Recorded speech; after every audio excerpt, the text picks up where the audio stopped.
Well, first of all, it is great to be here. I'm Jeff Bradbury from Connecticut. I am the creator and founder of the TeacherCast Educational Network, where we do shows for instructional coaches, for teachers, and for digital learning leaders. I've lost count of how many shows you've produced. 12 and a half years worth. Okay, all right, 12 and a half. So you are the go-to person for this particular topic. I love talking about podcasting. All right, sounds good. Dan. Well, hi, thank you for having me, and this brings me back. I feel like we were doing this before it was trendy to do this with you, Gabriel. So my name is Dan Kreiness. I am also from Connecticut, and I am the host of the Leader of Learning podcast, where we help educators grow their impact as instructional leaders. I've been doing it since 2017. I think you and I started our shows right around the same time. Yeah, like so yeah. It's been a great ride since then. And my day job is as a digital learning coach. So coming to conferences like this, talking about ed tech, and certainly talking about podcasting are things that I really love to do. All right. First and foremost, gentlemen, thank you for being a part of the show. Both of you inspire me in different ways to continue doing what I do. And that's one of the things I'd like to touch upon on this conversation as well, is the peaks and valleys of podcasting, because I'm pretty sure we've all hit those. But before we get into that, you are officially on the Ed Tech Bites podcast. So we break bread in the show. So feel free. I have about 5 interviews today, and there's no way I'm having 5 donuts. So I'm slowly eating one. So if you guys want to grab one, by all means, go right ahead. I'll indulge. Just because it's been a while. I feel like you and I have broken bread before, but it's been a while. And I don't know if we've done it on the podcast. Yeah. Miami. Yeah. All right. I forgot to mention this, but my son bought me this for Christmas, my oldest son, Gabriel. Is that a Squishmallow? It is. This is Deja, and is officially the mascot of the show. So big shout out to you, Gabriel. Thank you for doing that. It's a big shout out to Sebastian as well, and my beautiful wife, Erica. It's kind of dry. Hold on. All right. I'm going to make a statement right now, and we're going to react. Let's start a podcast. All we got to do is grab a couple microphones and talk. Piece of cake. We'll be internet famous in no time. Jeff. False. All right. Make it happen, buddy. Talk to us. Do not need a microphone. Oh. Okay. That I thought you were going to go somewhere different with it. You do not need a microphone. I get asked all the time, what do I need, right? And, okay. And in the podcasting circles, that is the, hi, how you doing? What's your equipment? Yeah. Yeah. Every exactly. single person at this conference in your middle school was walking around with a phone. That phone has an audio recorder app. Turn it on. Okay. Just start talking. All right. Sounds good. Dan, when you hear that, what comes to mind? So when you first asked, and piggybacking off of Jeff's answer, what's great about it is there is such a low barrier of entry.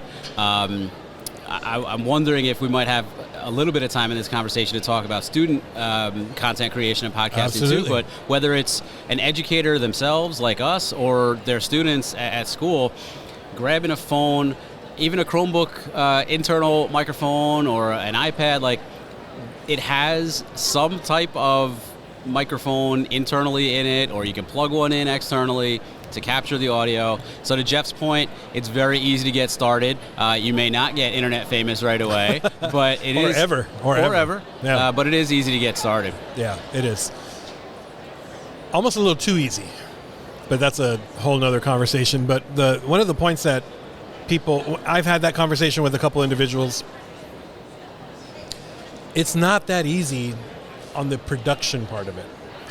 There's a lot of planning that goes behind that. The episode that you typically listen to, whether it be Joe Rogan, whether it be Leader of Learning, TeacherCast, one of mine, you are seeing hours upon hours upon hours of planning, debating, going back and forth. If it's with a guest, whether it be virtual or in person, cancellations, things that come up on the fly, and you're seeing the beautiful cake that's brought out to the table, but you're not seeing any of the prep work that it took. So, a podcast, or I'll even go back and say a recorded conversation, does not have to be published for other people to see. So for instance, at home, my triplets talk to each other. They use their Chromebook to record.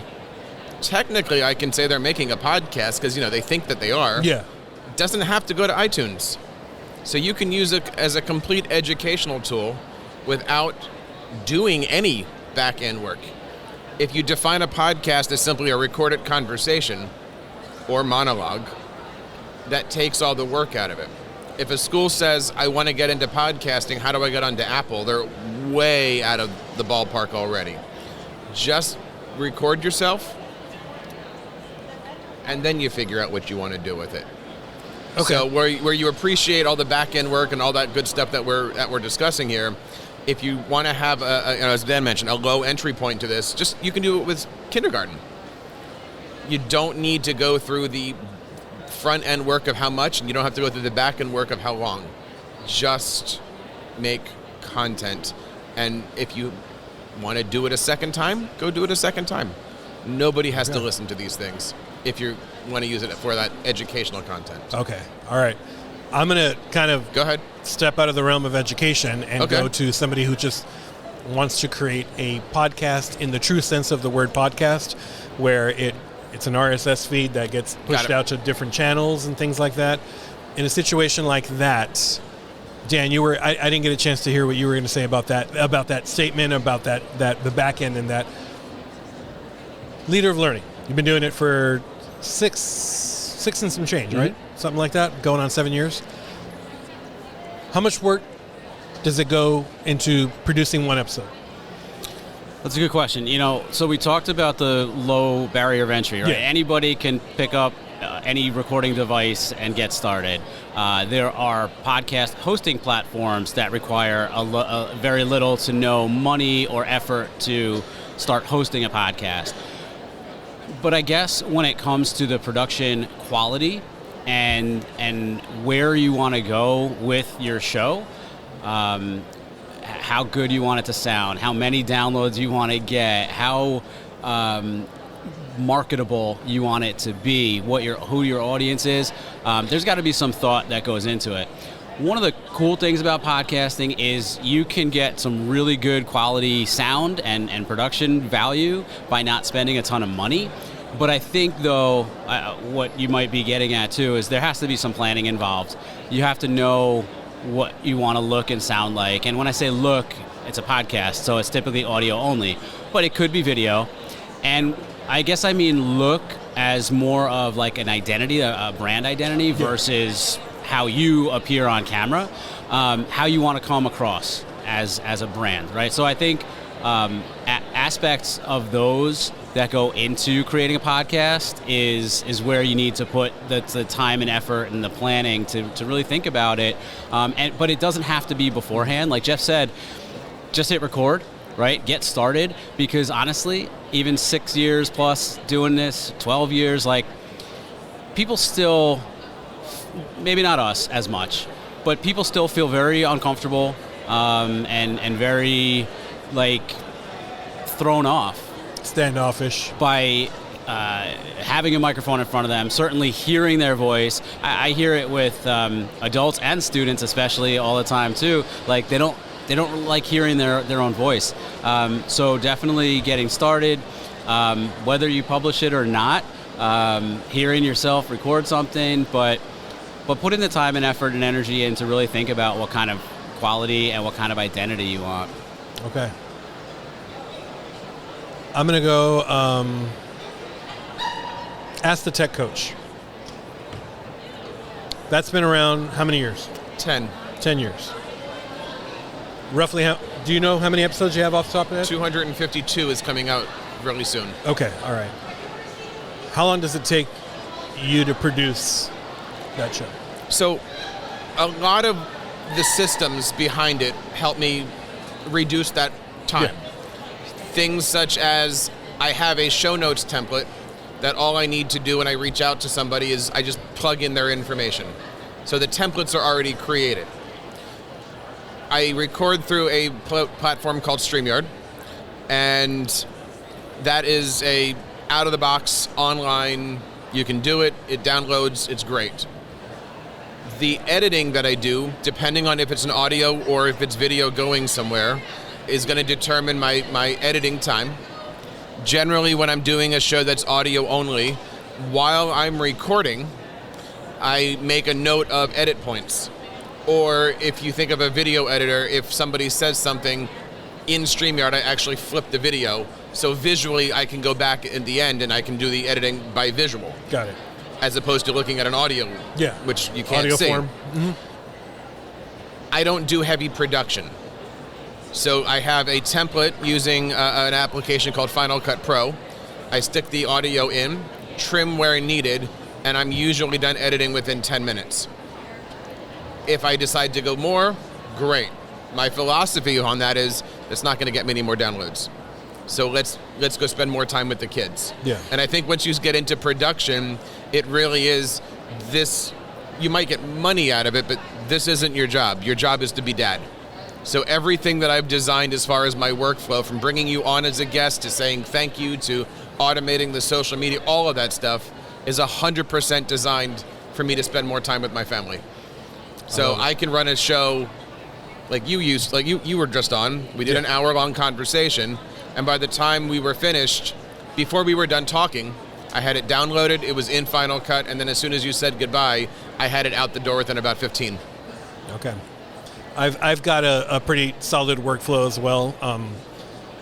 Throw it into my tool, my editing tool. I technically use Audacity, but I also do Audition, Adobe Audition, and having the template, I already have a profile set up where it compresses and does all that stuff, and it's out the door pretty quickly. You know, people always ask, what's the best editor? The one and that I'd works love to best have for Dan you. pick up on this one, because my answer for what's the best is always, which one do you know the keyboard shortcuts for? Because the less that you have to do, it's great. Yeah. So what's your thoughts? No, I agree. I think the theme that I'm picking up on is it may take a little bit of time if someone is getting started podcasting or creating content like this, but in time you learn how you work and what's going to make the process, the planning process, the recording process, the post-production and publishing process easier and more able to like fit into your lifestyle. So yeah, similarly, I use some of the same tools. I love Audacity for the audio editing. I don't necessarily have a template or presets set up, but I know, I guess I have presets for compression, and I always like to add a little bit of a bass boost to my voice, although I do have come to really like my voice. Like I said before, like people don't really like how they sound at first, but I'm okay with my voice, but there are things that I do to the audio to make it sound better. I don't do a ton of editing, but when I need to, Audacity for the audio, usually a combination of DaVinci Resolve and or Camtasia for video, and posting the video version on YouTube. But you know, I getting back to the point we made before about the low barrier to entry. Almost anyone can start a podcast with little to no effort, but if you do want it to look and sound really great, and in time you figure out what works for you, there are tools out there to make that happen. And you know, in terms of the total time it takes for one episode, I guess probably a couple hours at this point. The hardest part, honestly, or not, maybe not the hardest part, but one of the parts that frustrates me, I think you alluded to it, is just scheduling.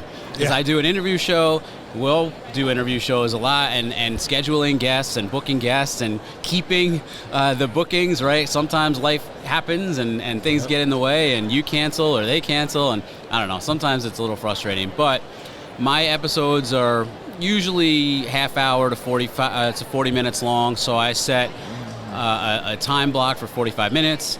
That's when we record.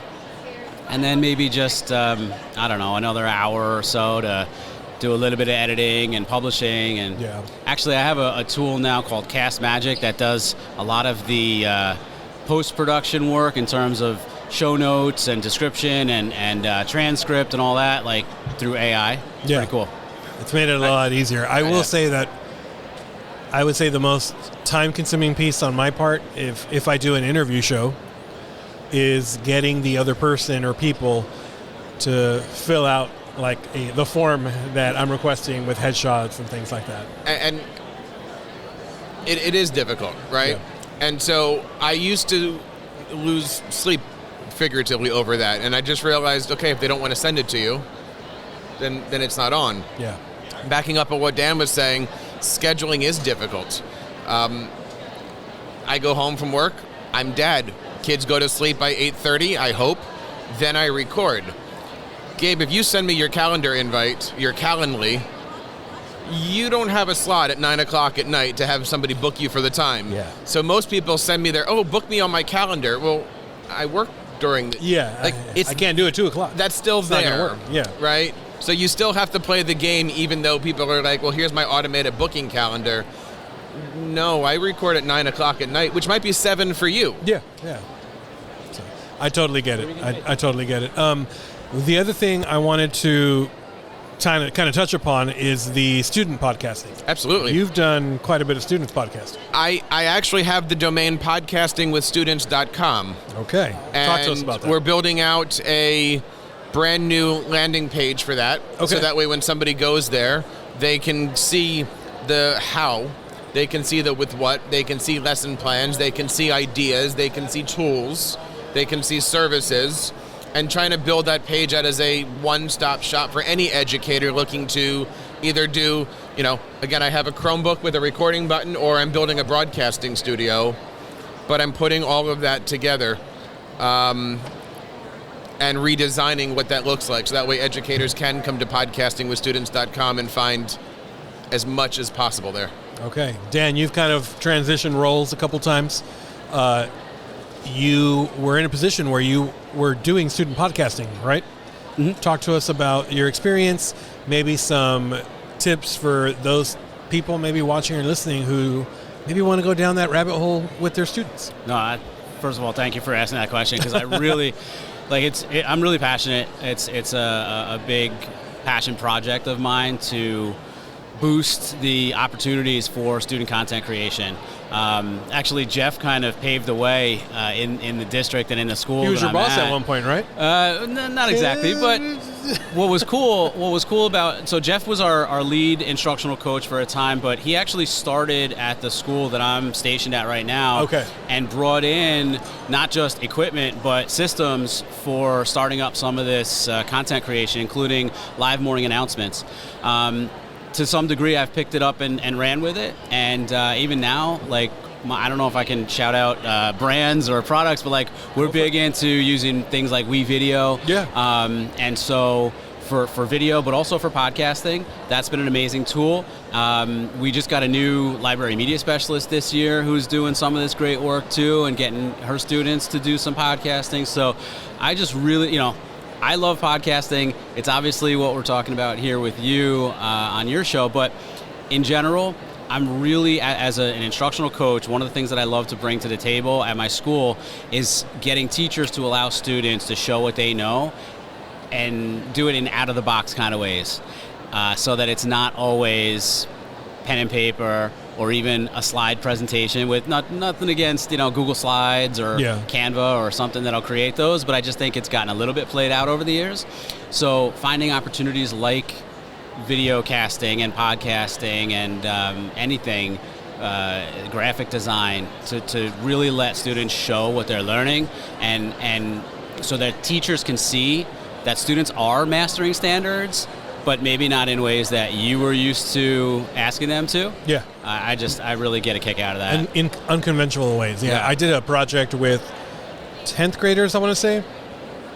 It was a GT 10th graders who had just finished up Act 5 of Romeo and Juliet, and they got into groups of 3, and we did a podcasting project through Soundtrap, and they took on the role of either Romeo or Juliet or an onlooker.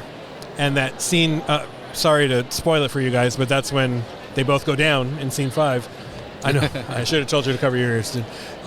And some of them took on the role of a third person. Some of them took on that omniscient God role and kind of did a play-by-play.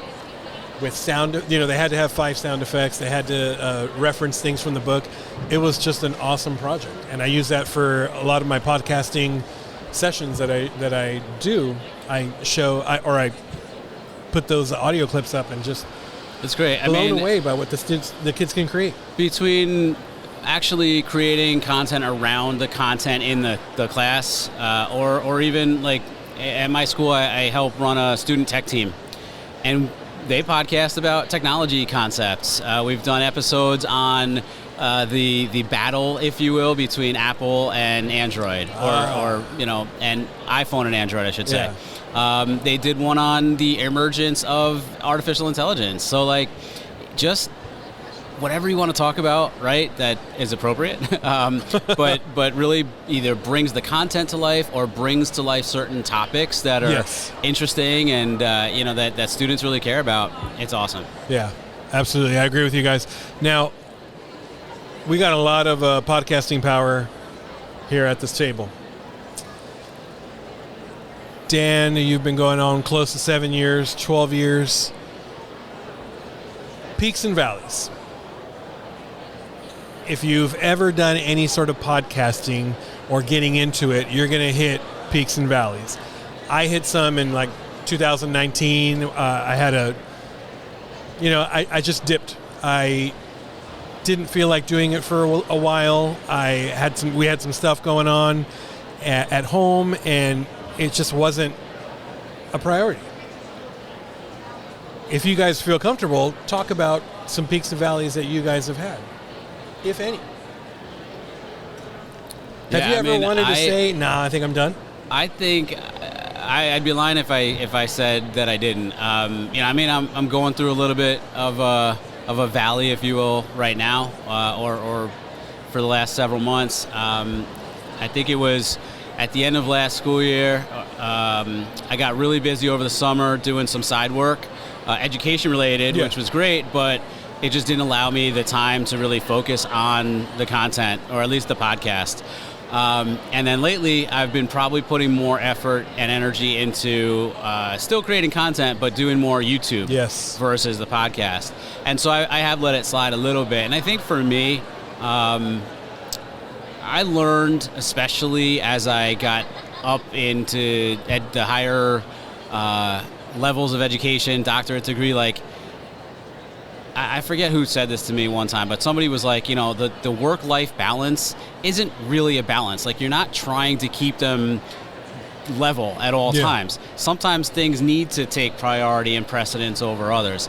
And so I think that even though there have been times, I try to keep this like really positive, even though there have been times, including now, when my podcast and my content has hit one of those valleys, what's helpful is to have built up an audience and a community that I have and will kind of always be there. And so I know that when I come back around to it, it'll kind of just pick up right from where it left off, to be honest.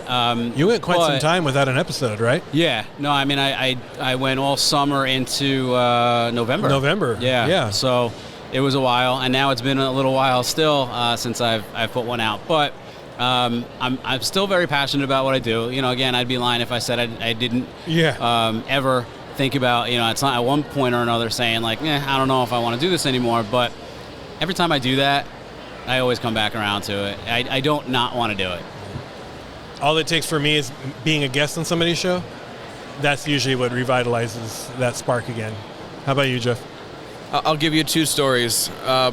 My background is in music education, music performance. Okay. Conducted operas, symphonies, you name it.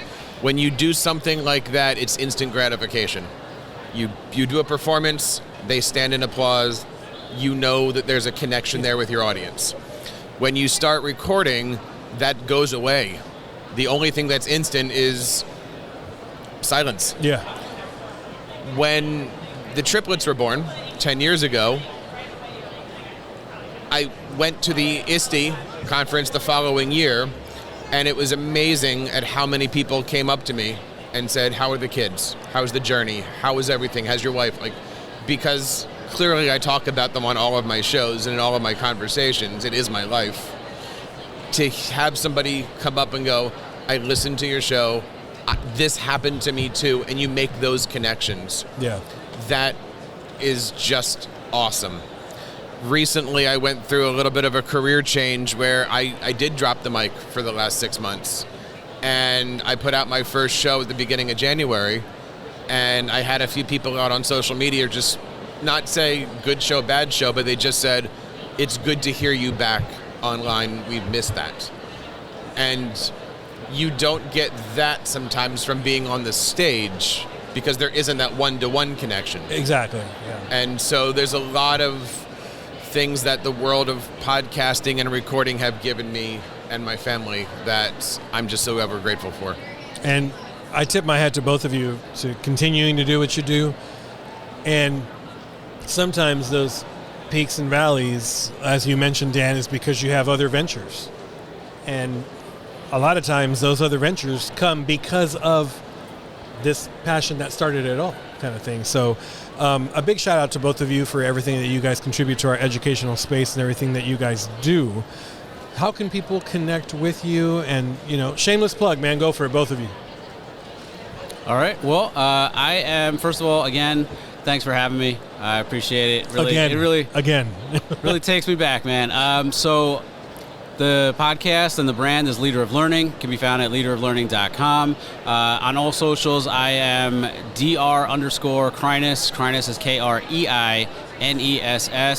And dankreiness.com as well.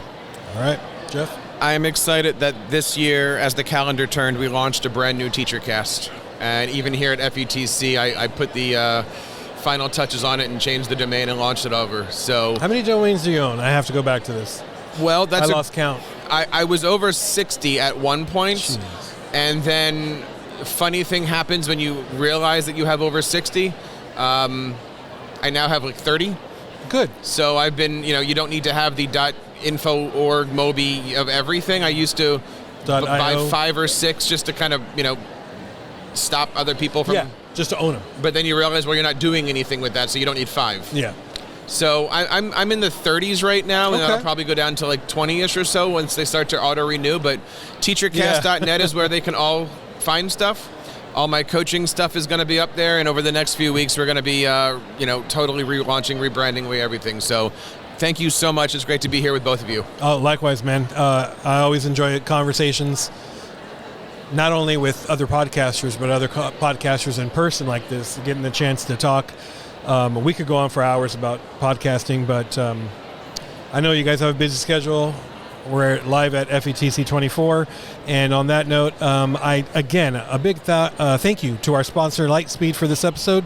To learn more about Lightspeed, please visit www.lightspeed-tech, that's TEK.com. Anything else that you guys would like to share with the listeners? I'm just enjoying my time at FETC, and I think I would just say that if for anyone listening, if they haven't ever gotten a chance to attend conferences like this, to please find a way, and if ever you were at a conference with me, please don't be shy and come say hi, and maybe even record a podcast together. There we go. Gabe, thanks so much for being here. Thanks for the inspiration. And while I was not recording over the last few months, you were one of those shows that I kept listening to and I appreciate said, it, man. I got to get back on that microphone. And thanks for coming on the show recently. All right. Well, thank you for allowing me to be a part of the show, both of you guys, and let's continue the conversation and enjoy the rest of FETC, gentlemen. All right. Thank you.